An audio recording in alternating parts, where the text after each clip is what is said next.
Es fácil para nosotros errar del lado de emitir juicios y condenar a la gente que está luchando. Entonces es importante que entendamos el equilibrio maravilloso de la compasión en la vida de la iglesia y cuán absolutamente crítico es.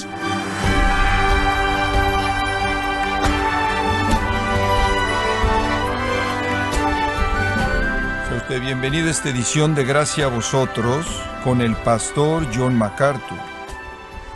El diccionario Webster define la compasión como el dolor que se siente por los sufrimientos o los problemas de otra persona. Y yo le pregunto, estimado oyente, ¿sabe usted cuál es la definición bíblica de la compasión? En el programa de hoy, John MacArthur nos enseña acerca de la compasión, su definición bíblica y cómo podemos ponerla en práctica hacia otros en nuestra vida diaria. Este es un mensaje parte de la serie Los Pilares de la Virtud Cristiana, aquí en Gracia a Vosotros. Hemos estado haciendo un estudio de la iglesia, llamado la anatomía de la iglesia, y hemos estado hablando de actitudes espirituales que encajan en la analogía de la anatomía, en cierta manera como los sistemas internos. Hemos tomado la metáfora del cuerpo de Cristo, la hemos extendido un poco, y hemos entrado en mayor profundidad en la metáfora que presenta para nosotros. Para que la vida fluya, hay sistemas internos en la iglesia. Están constituidos de actitudes espirituales que fluyen y llevan la vida de la iglesia, y hemos estado hablando de esas diferentes actitudes, y hay muchas de ellas en las Escrituras, y en cierta manera hemos estado tomándolas una a la vez. Actitudes espirituales como la fe, la cual, claro, es un punto inicial, la obediencia, cosas como la humildad y amor y unidad y perdón. Hablamos de dos actitudes espirituales muy importantes, gozo y gratitud, muy esenciales en la vida de una iglesia, que su congregación esté llena de gozo y gratitud. Quiero hablar de otro componente absolutamente esencial que tiene que ser parte de la iglesia para que su vida fluya y sea lo que Dios quiere que sea, y esa es la actitud espiritual de la compasión, la compasión. Y cuando una iglesia está tan comprometida con la sana doctrina como nosotros, tan comprometida con el cristianismo bíblico como nosotros, tan preocupada por la precisión no solo en su doctrina, sino precisión en su enseñanza y precisión en su vida, cuando una iglesia está preocupada por apegarse al estándar más alto posible de virtud y santidad, cuando somos tan sensibles al pecado como lo somos como una iglesia madura, es fácil para nosotros errar del lado de emitir juicios y condenar a la gente que está luchando. Y entonces es importante que entendamos el equilibrio maravilloso de la compasión en la vida de la iglesia y cuán absolutamente crítico es. La iglesia, por cierto, no es una galería para exhibir a cristianos eminentes. Más bien, es un hospital para curar a aquellos que son imperfectos.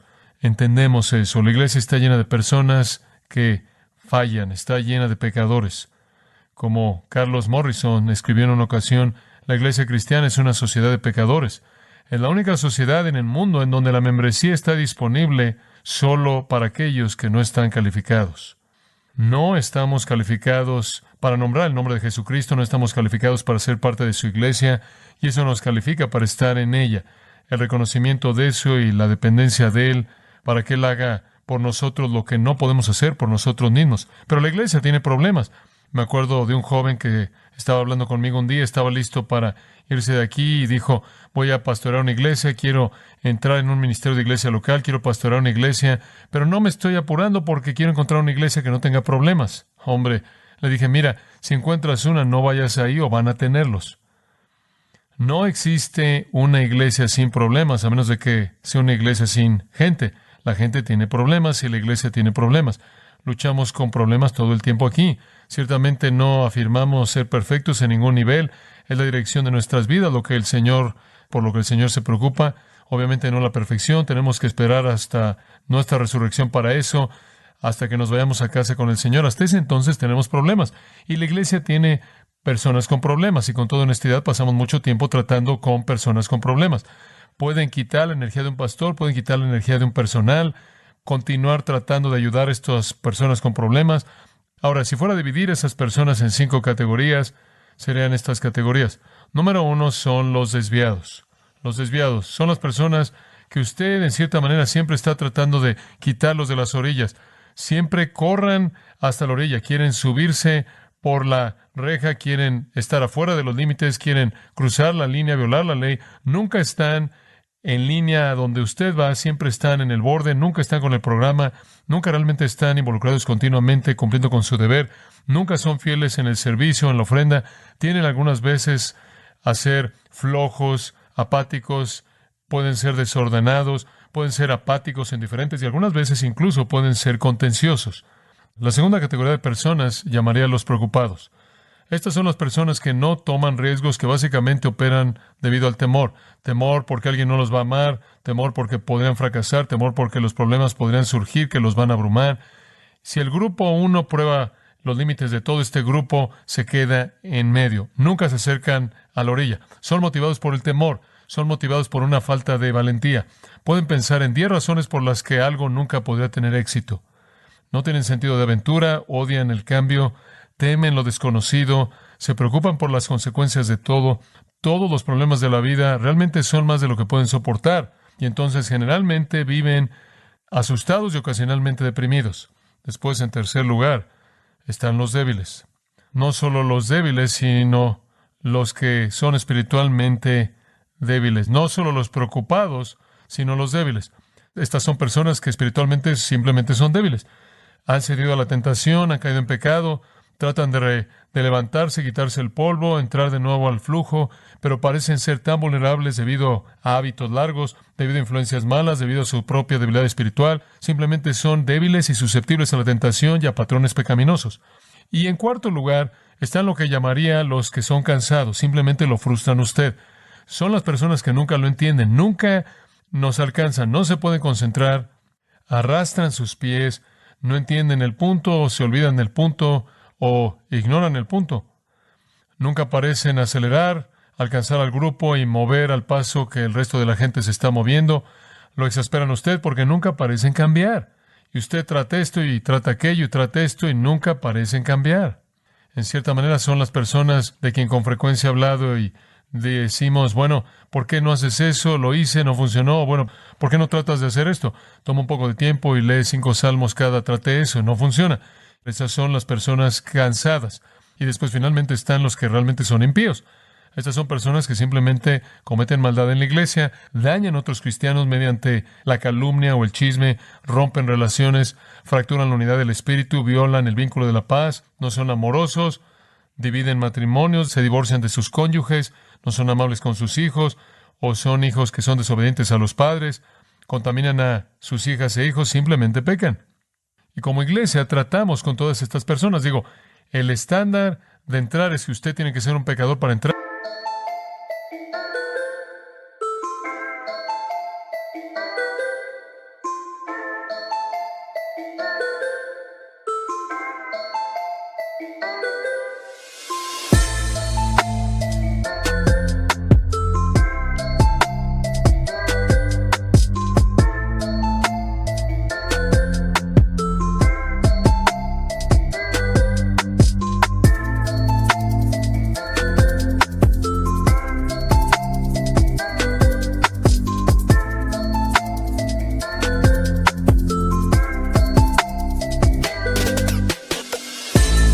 Y usted tiene que ser un pecador indigno para entrar. Entonces asumimos que tenemos este problema.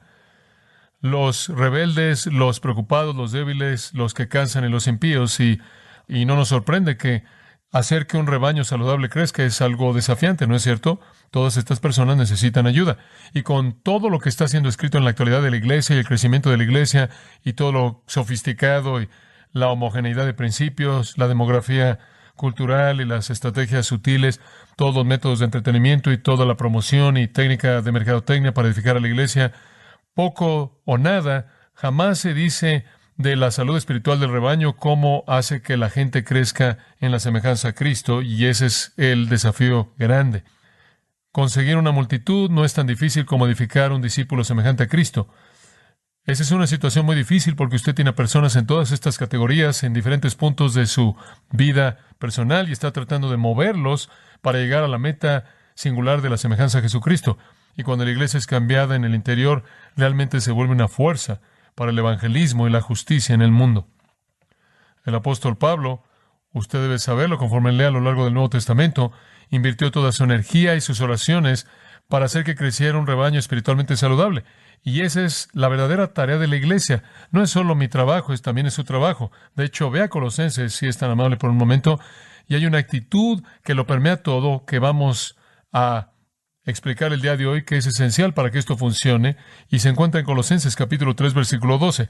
Y usted va a ver aquí que él se está refiriendo a todos nosotros, porque él dice en el versículo 12, vestidos pues como escogidos de Dios, santos y amados. Esos son todos los cristianos. Todos nosotros somos escogidos, hemos sido hechos santos por la justicia de Cristo y somos los amados de Dios. Todos nosotros en la iglesia debemos vestirnos de entrañable misericordia.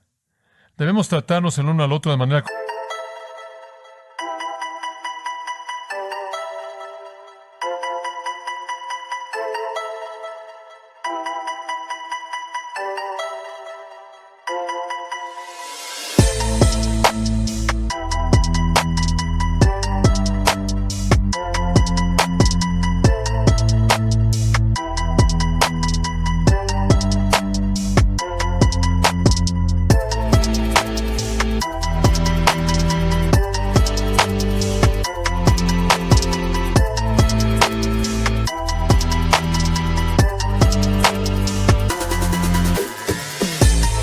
compasiva, con amabilidad. Él dice más adelante en el versículo, de benignidad, paciencia, versículo 13, soportándose unos a otros. En otras palabras, necesita ver un tipo de compasión amable, paciente, gentil, humilde hacia la gente, conforme luchan, enfrentando todos los problemas que los debilitan, sea rebeldía, preocupación, debilidad, sean cansados o simplemente impíos. Todos nosotros que pertenecemos al Señor, todos nosotros que somos los escogidos, los santos en Cristo, los amados de Dios, somos llamados a la compasión, no solo compasión hacia la gente perdida. Y algunas veces las iglesias tienen más compasión hacia los no regenerados de lo que lo tienen hacia los suyos, pero debemos mostrarles amor a todos los hombres, pero especialmente a los de la familia de la fe. Entonces, debemos ser compasivos. Veamos este asunto mediante la pluma del apóstol Pablo en Primera de Tesalonicenses, capítulo 5. Primera de Tesalonicenses 5 es un pasaje muy importante porque da instrucción para la vida en la iglesia. Es un capítulo muy importante. Habla de cómo los pastores actúan hacia las ovejas en los versículos 12 y 13 de Primera de Tesalonicenses, cómo los pastores actúan hacia las ovejas. También habla de cómo las ovejas actúan hacia sus pastores. Entonces, en los versículos 12 y 13, usted tiene la relación oveja-pastor y pastor-oveja. Pero cuando usted llega al versículo 14, ahora usted tiene la relación oveja-oveja. ¿Cómo debemos conducirnos entre nosotros mismos? En el versículo 14, él dice, también os rogamos, hermanos. Ahora estamos de oveja a oveja. Ahora estamos hablando de cómo vive usted en la iglesia. Os rogamos, hermanos, que amonestéis a los ociosos, que alentéis a los de poco ánimo, que sostengáis a los débiles, que seáis pacientes para con todos. Mirad que ninguno pague a otro mal por mal, antes seguid siempre lo bueno unos para con otros y para con todos. Ahora, en los versículos 14 y 15, Pablo da instrucción a estas 5 categorías de personas que le he mencionado. Las 5 categorías son presentadas aquí. Observe cómo comienza el versículo 14. También os rogamos, hermanos. También os rogamos. Este es el tono de la sección entera. Hay una urgencia aquí, hay un mandato aquí a las ovejas para que se conduzcan de cierta manera entre sí mismas. Y eso indica compasión. Debemos tratarnos el uno al otro con amabilidad y compasión y paciencia, soportándonos unos a otros conforme luchamos con nuestras debilidades y preocupaciones y temores, conforme luchamos con nuestra tendencia a ser rebeldes, sin piedad, en todas esas cosas. Debemos enfrentarnos de manera amorosa y compasiva. Conforme he estado estudiando en el Antiguo Testamento, me parece sorprendente al cubrir el Antiguo Testamento con qué coherencia la justicia y la rectitud de Dios se presenta y al mismo tiempo con qué coherencia Él es tan misericordioso y lleno de gracia con aquellos que pecan. Por un lado, siempre está el estándar de que Él es perfecto y santo. Por otro lado, Dios es tan paciente y tan tierno de corazón y tan misericordioso conforme trata con su pueblo pecaminoso y no los consume hasta que ha agotado su compasión y rogar con ellos para que ellos vuelvan de sus iniquidades. Por muy santo y justo y recto que Él es, Él también es así de compasivo y así debemos ser. Podemos mantener el estándar alto, lo vamos a hacer. Podemos llamar a la gente a una vida justa y santa, lo haremos. Pero eso debe ser igualmente equilibrado con un corazón de compasión, entendiendo la lucha en la que todos nosotros estamos debido a nuestra carne. En primer lugar, hablemos de los rebeldes. La gente que se acerca al borde y simplemente prueba todo, viven en el borde. Él se dirige a ellos en el versículo 14. Él dice esto: os rogamos, hermanos, que amonestéis a los ociosos. La palabra ociosos, atactos, usado únicamente aquí, aunque tiene formas cognadas usadas en otros lugares en Segunda de Tesalonicenses, la palabra básicamente tenía la idea de estar fuera de línea en una columna militar. Cuando las tropas se alineaban como lo hacían en todo ejército, cuando era el momento de marchar, se alineaban y se ponían en su lugar apropiado, en orden perfecto, porque ese es el diseño. Había un soldado fuera de línea y esa era la palabra que lo describía. Alguien que tiene una conducta desordenada, alguien que no se alinea, alguien que no encuentra su lugar apropiado en la columna. Podría ser alguien que es demasiado flojo para hacerlo, o alguien que simplemente en su corazón es algo rebelde, no quiere conformarse, él simplemente no quiere involucrarse. Por cierto, en Segunda de Tesalonicenses, en donde usted tiene otras formas de la misma palabra en su raíz, es usada para describir a alguien que es un flojo, alguien que se entromete. La flojera puede hacer que alguien no esté ahí alineado, conformándose al grupo conforme avanzan. Puede referirse a pereza, indiferencia, una actitud perezosa, simplemente en cierta manera ahí en el borde porque no tiene usted un interés en involucrarse, cierto tipo de apatía. Pero también puede referirse a una insubordinación general a un líder. Insubordinación general a alguien que está a cargo, está fuera de línea. Y ciertamente eso es verdad en la iglesia. Hay personas que simplemente están en los límites todo el tiempo, simplemente son rebeldes. Usted no parece poder alinearlos, no poder hacer que ellos hagan lo que necesita ser hecho. No llegan, a veces llegan a los servicios de adoración el domingo por la mañana, a veces sí, a veces no, el domingo por la noche, nunca se involucran en un grupo de comunión, nunca se involucran en un ministerio, realmente nunca se comprometen con una vida piadosa y una vida santa. En cierta manera, se aferran a las orillas con cierta cantidad de apatía y cierta cantidad de rebelión en sus corazones, pueden ser contenciosos, normalmente no apoyan ni en sus actividades ni en su ofrenda, es simplemente una actividad que tienen, simplemente son rebeldes. Simplemente no tienen el compromiso de corazón con lo que está pasando. Me gusta pensar en ellos como los que calientan la banca. Usted sabe, nunca se involucran. Simplemente no se involucran porque no tienen un compromiso y no han afilado sus habilidades para entrar en el juego. No están muy comprometidos, no les importa la causa. En mi juicio, los que calientan la banca normalmente se vuelven críticos, negativos. Normalmente resultan ser críticos de lo que usted está haciendo. En el mejor de los casos, tienen una mentalidad de audiencia y simplemente no entran al flujo. Quieren ver y normalmente critican. ¿Cómo enfrenta usted a estas personas? Le dice usted ahí en el versículo 14.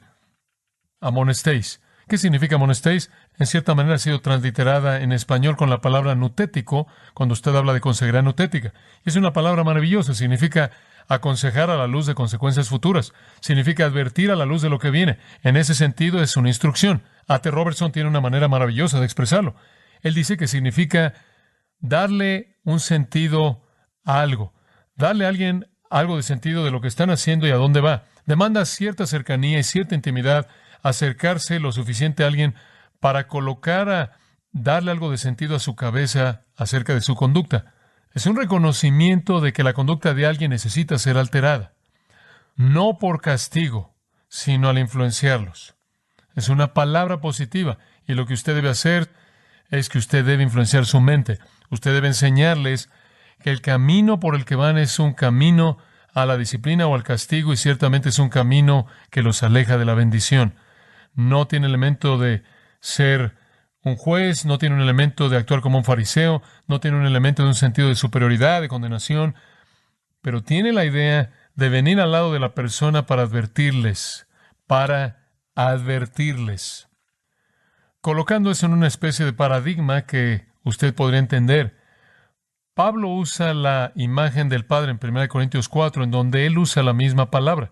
Él le dice a los Corintios en el versículo 14, no os escribo esto para avergonzaros. En otras palabras, mi meta no es solo para aplastarlos, sino para amontonar vergüenza sobre ustedes, sino para amonestarlos a ustedes como mis hijos amados. Entonces el paradigma es el de un padre. Es la especie de advertencia, la especie de instrucción que usted le da a un hijo a quien usted ama mucho. A veces el niño no entiende que usted le dice, no te voy a permitir hacer eso, no te voy a permitir quedarte en ese camino, no te voy a permitir que continúes con ese tipo de actitud o ese tipo de conducta o ese tipo de relación, porque te amo demasiado como para permitir que tú te expongas a las consecuencias de eso. Y un padre hace eso, hacemos eso todo el tiempo. Hay consecuencias en ciertos caminos y cuando usted sabe eso, usted advierte y advierte motivado por el amor y a veces la persona a quien usted está advirtiendo no valora eso. A veces los hijos no valoran eso. A veces los cristianos que son rebeldes, que están jugando ahí en el borde todo el tiempo, no entienden las implicaciones de ese tipo de vida. Y usted los puede advertir motivado por el amor y ellos pueden verlo como que usted los está juzgando y pueden tratar de definirlo como eso, pero la realidad no es así. La actitud con la que usted lo hace es muy importante. La actitud con la que usted lo hace es esencial y para tener un retrato de esa actitud, Hechos 20:31, en donde la misma palabra es usada, muy importante, Hechos 20:31, Pablo usa esta palabra y esto es lo que dice: no he dejado por 3 años, no he cesado de amonestaros, misma palabra, de amonestar a cada uno de vosotros con lágrimas. Esa no es una actitud de juez, esa es una actitud de compasión, esa es ternura de corazón, esa es bondad, ese es un corazón quebrantado que dice, me entristezco por el lugar a donde esto te está llevando. Así es como usted enfrenta a los rebeldes, usted no los golpea como juez, no los condena, usted no abusa de ellos y los aísla y los destroza. Usted viene a su lado como un padre amoroso con un hijo, entendiendo a dónde va ese hijo, llamándolos de regreso, y usted lo hace con lágrimas de compasión. Compasión. Una actitud hermosa, hermosa que Dios demuestra hacia los pecadores y que Cristo nos demuestra. En segundo lugar, hablemos de los preocupados. Estas no son las personas que prueban las orillas, estas son las personas que están en medio, y en cierta manera es el grupo que no tiene fe. Dice que alentéis a los de poco ánimo. Poco ánimo describe a los preocupados. Poco ánimo, literalmente en el griego, es una traducción algo interesante porque supongo que llega al punto, pero la palabra griega es un alma pequeña. Alma, psukos, de la cual obtenemos psique, psicología, psiquiatría. Esa es la palabra griega alma. Y esta palabra oligopsukos significa un alma pequeña, una alma pequeña. Eso es lo opuesto de megalopsukos, una persona de alma grande. Aristóteles, él definió al hombre ideal como uno de alma grande. En otras palabras, él podría abrazar todo tipo de cosas. Él era aventurero, valiente, tenía lugar en su corazón para muchas cosas, él podía alcanzar otros. Es la persona con gran valentía.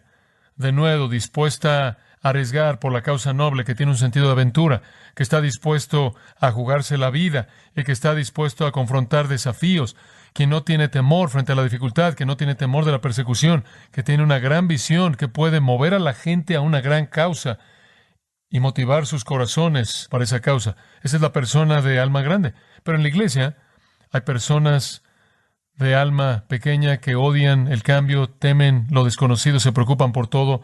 Son las personas negativas, ven lo peor de todo, ven la desventaja de todo, el ay de mí, carecen de valentía, no quieren intentar nada. Y si usted cambia su rutina, entran en pánico. Son los tradicionalistas. Quieren lo que es seguro, quieren lo que está libre de riesgos, no están seguros de que quieren asociarse con los incrédulos, porque de alguna manera podrían corromperse y entonces su evangelismo es mínimo si es que existe. Se meten en medio y en cierta manera contemplan sus ombligos santificados juntos y se sienten seguros en su pequeño grupo.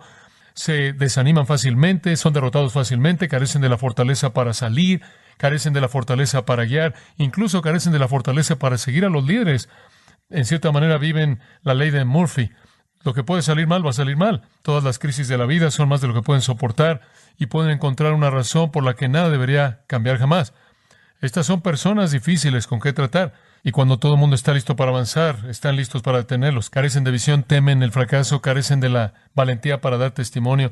Y en secreto su héroe probablemente es Indiana Jones o Rambo, pero nunca pueden llegar ellos a ese modo. ¿Entiende usted? Ahora, ¿qué hace usted con estas personas? ¿Qué hace usted con estas personas? Dice en el versículo 14, alentéis, aliéntelos. ¿Qué enfoque tan positivo? El significado básico del verbo es hablarle a alguien de cerca a su lado. Usted se acerca a estas personas y les habla. De nuevo, usted tiene una responsabilidad de enseñanza en base a una amistad.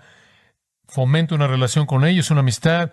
Tiene que estar ahí a su lado para consolar, fortalecer, reafirmar, animar, refrescar, renovar, revivir. Usted simplemente está ahí para motivarlos, para alentarlos, para edificarlos. ¿Qué ministerio tan tremendo y maravilloso de aliento es ese? Y la iglesia necesita estar ocupada haciendo esto todo el tiempo. No menosprecio a la gente así. Probablemente hay algunas razones por las que son así. Podría ser algunas cosas en su pasado, algunos fracasos, algunas inseguridades que llevan, algunas dificultades en su niñez y, sobre todo, un entendimiento inmaduro de la bondad y la grandeza de nuestro Dios. Ese tipo de cosas podrían combinarse para hacerlos débiles. Necesitan ser animados tiernamente. Necesita colocarse usted a su lado y usted necesita llevarlos al lugar de fortaleza. Usted debe darles el consuelo de su comunión, el aliento de la oración. Les dice que está orando por su fortaleza y por el hecho de que se van a volver valientes y dar un paso hacia adelante. Usted les da el consuelo de la esperanza y lo que Dios ha planeado para ellos en el futuro, y que el Señor está edificando su iglesia y son parte de esto. Usted les da el aliento de una salvación segura que nunca puede cambiar jamás. Usted les da el aliento del propósito soberano de Dios y la providencia, desarrollándose en todo para su buena voluntad y para el bien de ellos. Usted les da el aliento del amor inmortal que no disminuye de Cristo. Usted les da el aliento de la resurrección gloriosa final, el aliento del privilegio de compartir en los padecimientos de Cristo y el aliento de vivir por la fe y ver a Dios demostrar su poder cuando usted arriesga todo para hacer lo que usted sabe que su palabra dice y le ha mandado que usted haga. Usted viene a su lado y de manera compasiva y amable y con ternura nutre a esas personas para que crezcan en fortaleza.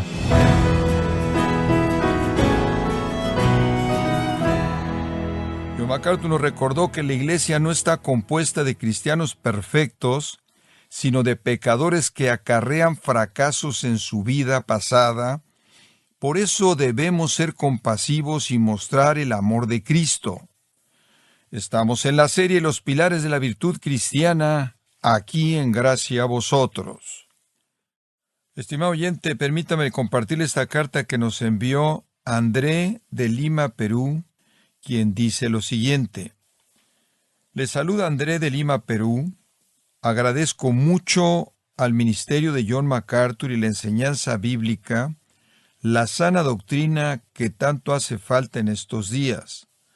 Yo pertenecí a una iglesia de falsa doctrina, y leer el libro titulado Fuego Extraño me ayudó tanto a confrontar y salir de aquel lugar y también poder hablarles a mis familiares para que no sean adoctrinados por falsas enseñanzas.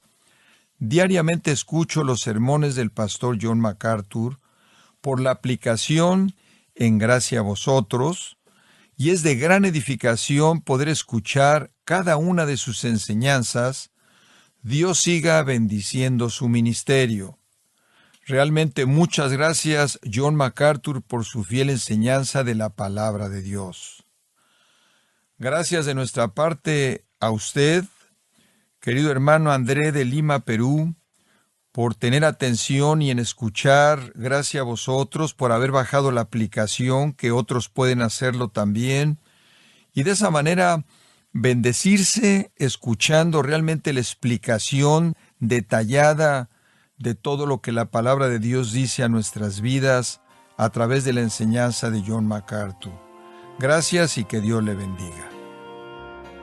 Si tiene alguna pregunta o desea conocer más de nuestro ministerio, como son todos los libros del pastor John MacArthur en español o los sermones en CD que también usted puede adquirir, escríbanos y por favor mencione la estación de radio por medio de la cual usted nos escucha en Gracia a Vosotros. Es importante conocer no solo el país y ciudad de donde usted nos escucha, sino también la radio. Para quienes contactan nuestro ministerio por primera vez, pueden solicitar una copia del mensaje de promoción sin costo alguno, un mensaje por oyente únicamente. Si usted vive en los Estados Unidos o Puerto Rico, escríbanos a Gracia a Vosotros, P.O. Box 4000, Panorama City, California, 91412. O puede escribirnos a través del siguiente correo electrónico: radio@gracia.org. En nombre del pastor John MacArthur, de nuestra asistente administrativa Jessica Fonseca, así como del personal, Queremos darle las gracias, invitándole para que nos acompañe en la próxima edición y juntos continuar desatando la verdad de Dios un versículo a la vez, en gracia a vosotros.